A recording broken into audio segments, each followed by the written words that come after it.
Well, good evening, this is Hound Dog Steve coming to you on the 26th of January, and the famous Doomsday Clock has been moved back to 2 minutes to midnight, meaning that there is a grave threat of man-created disaster on this planet.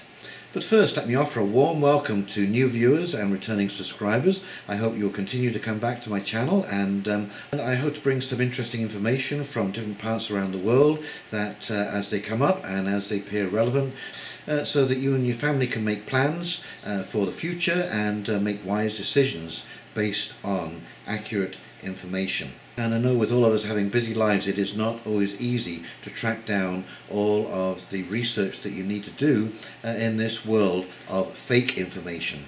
And that's what I'm hoping to do, is to take some of that out and verify all of the things that I report on this channel. The Doomsday Clock came into being in 1947 and has been going on ever since. And of course it was set originally at 7 minutes to midnight, and it has been moved backwards and forwards 23 times so far. The closest it has ever been is 2 minutes. That was in 1953, 2018 and 2019. And the furthest that it was ever away was in 1991, and that was at 17 minutes. Now, the interesting thing about the Doomsday Clock is that I don't think anyone really pays attention to it. It sort of pops up in the news, and it's almost like the atomic clock being reset a nanosecond to bring it up to date with universal time. Yes, all very interesting, but it really doesn't seem to have that much relevance, and I don't remember at any time during my life when it has affected any decision making at the highest levels of government or corporations. Seems like one of those novelty things that you put up just to entertain the public. The clock is a metaphor for the threats to humanity, unchecked scientific and technical advances. The clock represents the hypothetical global catastrophe as set at midnight. The factors influencing the clock are now nuclear threats and climate change. So I'm not quite sure how that sits in with scientific and technological advances gone amok, but there we are. We seem to have changed the whole criteria for the Doomsday Clock. Anyway, there is a board of directors, there's 17 of them, who all have specialties in different fields, from engineering, nuclear physics, so on and so forth, and they decide where the clock's hands should be set. Anyway, Zero Hedge has a very interesting article from the scientists who regulate the Doomsday Clock, and so let's go over that now, and we'll come back and do a quick wrap-up. Here we go. Zero Hedge, Doomsday experts warn of civilization-ending information wars.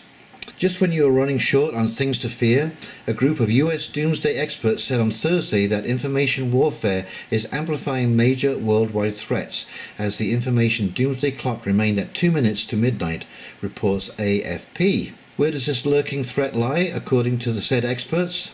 The manipulation of facts, fake news and information overload, along with global warming and flirting with nuclear war, are all factors that have brought humans as close to destroying the planet as ever, said the non-profit Bulletin of the Atomic Scientists.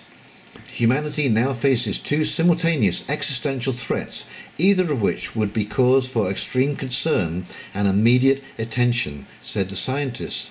These major threats, nuclear weapons and climate change, were exacerbated this past year by the increasing use of information warfare to undermine democracy around the world, amplifying risk from these and other threats and putting the future of civilization in extraordinary danger. The clock did not budge from last year, but that should not be taken as a sign of stability, said Rachel Bronson, President and CEO of the group of scholars and international experts in security, nuclear, environmental and science fields. It is a state as worrisome as the most dangerous times of the Cold War, said Bronson at a press conference in the US Capitol, describing the current climate as the new abnormal. The velocity of information has increased by orders of magnitude, allowing information warfare and fake news to flourish, she said. It generates rage and polarization across the globe at a time when we need calm and unity to solve the globe's greatest problem. And I might point out here that the people who are polarizing the world through fake news is the mainstream media.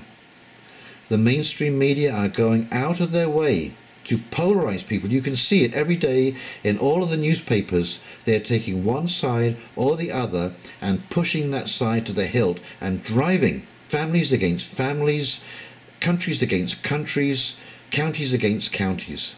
It is absolutely appalling, the irresponsibility of the mainstream media when they know the sphere of influence that they have in the public.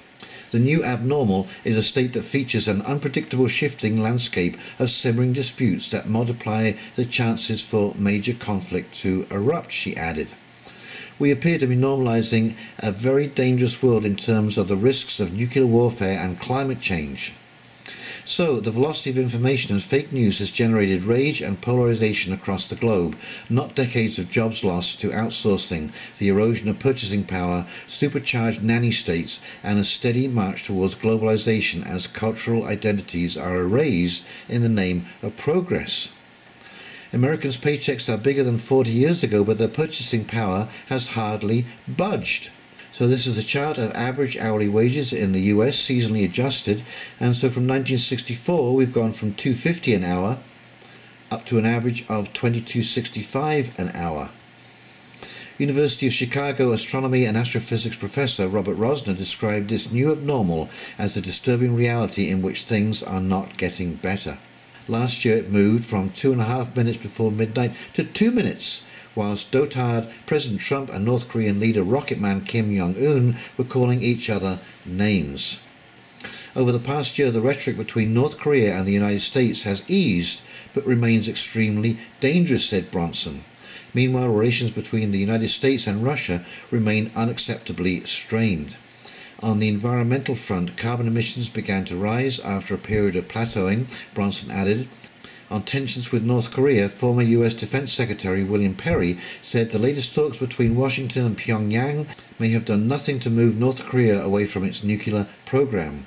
On the other hand, and this is a big other hand, it stopped the insults and threats between our two countries and therefore reduced the chances of blundering into a war with North Korea, Perry said. Former California Governor Jerry Brown, executive chair of the Bulletin of Atomic Scientists, says the world leaders aren't doing nearly enough to mitigate the threat of nuclear weapons.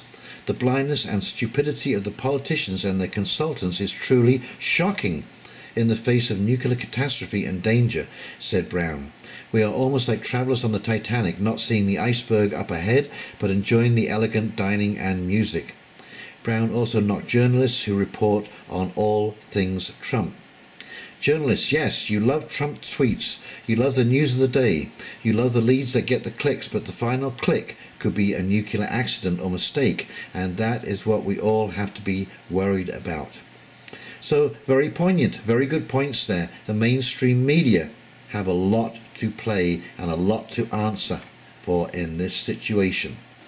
Now, a couple of things I find interesting about the Doomsday Clock is firstly that the weather forecasters have trouble predicting the weather tomorrow, let alone what is going to go on in the world to increase the risks or decrease the risks, which are changing all of the time. And we must remember that scientists are experts, and experts are people who study more and more about less and less until they know everything about nothing.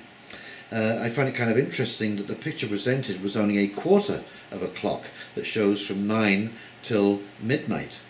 So I'm wondering, does that mean that it's only accurate 25% of the time? But other than a novelty, I do not know why this has not receded into the past. And of course, those 3 times that it has been 2 minutes from midnight, 1953, 2018, 2019, nothing happened. And here we are, 1953, that is 65 years ago, and nothing has happened since then. So I think we can take these scientists' reports with a pinch of salt, and as I've always found in my life, when you plan for things to happen, when you're going on vacation or you're traveling somewhere, all the things that you plan for never seem to happen, and all the things that happen are completely unexpected and you have to improvise on the spot. So anyways, I wouldn't take the 2 minutes to midnight as a too serious prediction, and let's leave it as it is, as a little bit of fun and a little bit of novelty for us all to get a chuckle at, and maybe to take a moment and ponder some of the risks that could get out of control, and not necessarily how we can prevent them, but how we can prepare for those in our own personal lives.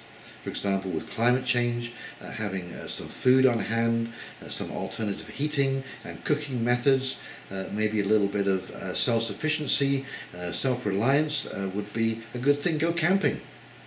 You know, go camping and learn how to rough it a little bit. Maybe one night in the middle of winter, just go over to your breaker box, your electrical breaker box, and turn off the main power for, say, a half an hour. And you are going to know in that half an hour what you don't have and what you need to survive even a simple thing like an extended power cut in winter, when it is critical, certainly in Canada, to stay warm, to have heat on, and to be able to feed and nourish yourself.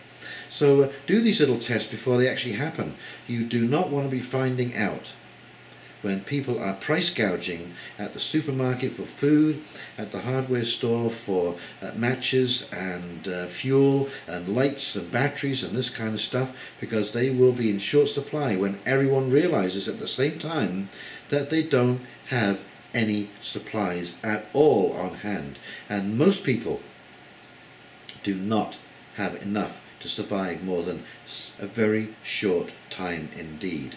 So take these into account, but don't worry yourself to death about the Doomsday Clock, because like I say, since 1947 it's been going backwards and forwards 23 times, and we're still here by some amazing miracle.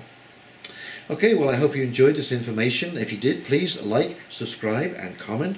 Click that big red button, it really helps when you do. And in the meantime, this is Hound Dog Steve signing off. I hope you have a great weekend, and you take care. We'll be talking to you real soon. See you now. Bye.